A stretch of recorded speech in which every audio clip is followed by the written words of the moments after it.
Glucemia y efectos tóxicos del alcohol. Es probable que conozcas este dispositivo médico, ya sea porque lo has visto en la farmacia, en tu visita al hospital, lo utilicen en tu casa o lo hayas empleado en alguna práctica escolar. Se denomina glucómetro y es capaz de determinar, de manera aproximada, la concentración de glucosa en la sangre. Los pacientes con diabetes suelen utilizarlo para el monitoreo de su enfermedad y es relativamente fácil de usar. Se coloca una gota de sangre en una tira reactiva y en poco menos de 20 segundos se recibe un valor usualmente medido en miligramos por decilitro, que corresponde a la concentración de glucosa en el momento de la medición.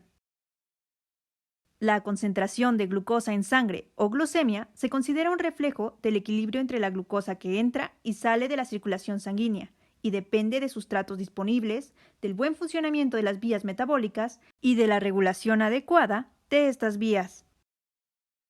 Normalmente se mantiene en un intervalo relativamente estrecho, de aproximadamente 70 a 100 miligramos por decilitro durante el ayuno, y no suele exceder de 160 miligramos por decilitro después de las comidas. Sin embargo, diversas manifestaciones patológicas como la diabetes o una ingesta excesiva de alcohol pueden dar lugar a un descenso o aumento en la concentración de glucosa en sangre, lo cual tiene efectos adversos y peligrosos para nuestro organismo. Pero, ¿cuándo hablamos de un descenso o un aumento en los niveles de glucosa en sangre? Aunque no existe un consenso sobre la definición, una alteración en la concentración de glucosa puede clasificarse como hiperglucemia o hipoglucemia. La hiperglucemia refiere al estado en que la concentración de glucosa plasmática es elevada, es decir, se encuentra por encima de 100 miligramos por decilitro. Resulta de la disrupción en el metabolismo de la glucosa, de la producción insuficiente de insulina o de la resistencia del páncreas a la insulina endógena. Sus síntomas pueden ser sed excesiva, micción excesiva, fatiga, picazón en la piel y con el tiempo pérdida de peso.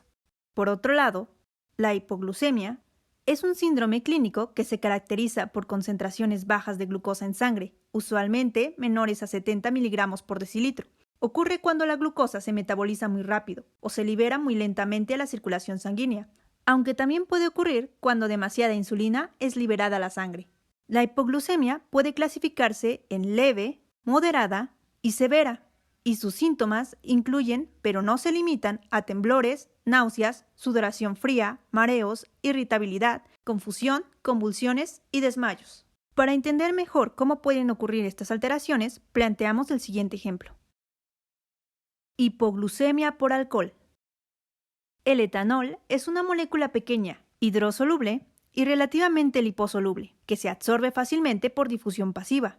Tras su ingestión, el etanol puede ser absorbido por las células del tracto gastrointestinal superior, donde se metaboliza, o bien puede ser transportado por sangre hasta el hígado, donde la mayor parte del alcohol es metabolizado. Se cree que alrededor del 2 al 10% del alcohol que se transporta por la sangre es excretado por los pulmones o los riñones.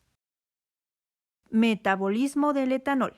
La principal vía metabólica del etanol es llevada a cabo por la enzima alcohol deshidrogenasa hepática, que oxida el etanol hasta acetaldehído con reducción de NAD a NADH.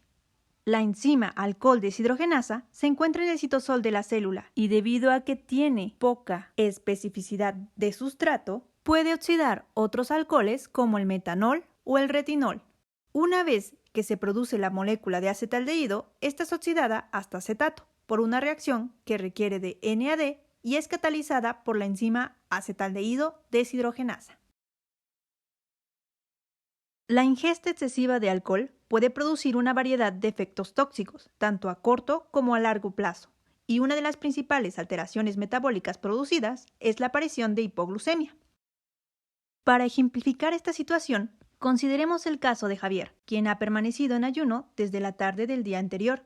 Se sentía muy cansado, así que decidió tomarse unas cuantas copas de vino y sentarse en el sillón. Dado que Javier no ha consumido alimentos durante varias horas, sus reservas de glucógeno se encuentran agotadas, por lo que depende principalmente de la gluconeogénesis para mantener sus niveles de glucemia. Como se explicó en el video de la gluconeogénesis, Alanina y lactato son precursores gluconeogénicos que pueden dar lugar al piruvato. En condiciones normales, el piruvato sería convertido en glucosa, pero el consumo de grandes cantidades de alcohol ha favorecido un aumento en el índice de NADH-NAD.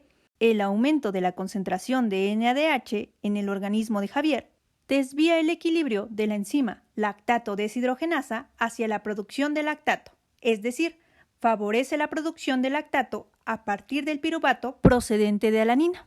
El lactato no puede entrar a la vía de la gluconeogénesis, por lo que no puede producir moléculas de glucosa, lo cual trae como consecuencia una disminución de la concentración de glucosa en sangre. Y al cabo de 6 a 36 horas después de la ingestión del alcohol, el mal funcionamiento de la gluconeogénesis se traducirá en hipoglucemia.